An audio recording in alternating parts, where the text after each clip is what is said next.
All right, we're about done with the Battleship Gondola. What's left is, I think, some stirrups. And then I got a decision to make about, I think the underside is good. So this, what does it say when he's built? It's built in 1923. All right, so this being the resin kit, there are no inside braces. But I think if you get the new kit, the inside brace, which is a different generation of this gondola. And you can see I did my best with the warping, but it's still just a bit warped. I added some lead weight to it, so now it's not so lightweight. But here's what I'm wondering about. So this is part of, along with the Tai Chi crane and the two flat cars, it'll be my wrecking train that is used in cleaning up a derailment. And there's going to be a good story for that. What I'm wondering is, since this new, it's going to be like this. All the pictures I find, they stayed pretty nice on the outside for quite a while.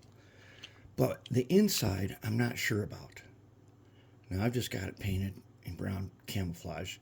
Assuming this gondola has only been used for months in my scenario, what would the inside look like? And I've seen a bunch of them where they're like really rusty on the inside, but they hauled coal and were sometimes used for some cleanup stuff like this. Not very often.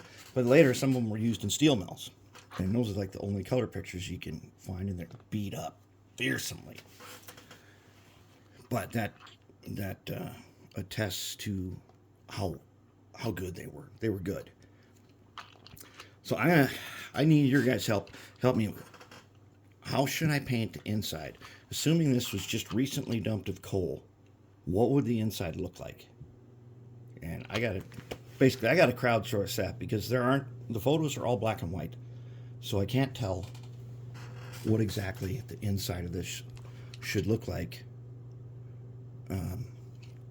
From just freshly dumping coal, because this is going to contest, so there's not going to be a load in it. It'll be just like it is, but otherwise it turned out pretty good. that brake piping was a little complicated, and trucks turned out nice. Now I might be early on the Buckeye trucks, but from what I can tell is all of these eventually got Buckeye trucks as soon as possible. So I'm going to leave it to you guys and tell me. I think it turned out pretty decent. And the decals, I was worried at first, but now you got to really look to find if there's any decal film on this thing. You got to look hard for it. So that's not too bad.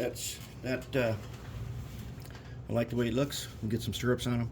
And then hopefully I'll get some advice from you guys on how I should paint that inside. And then we should be ready to roll. And we can wrap that guy up and we'll do a final reveal on him.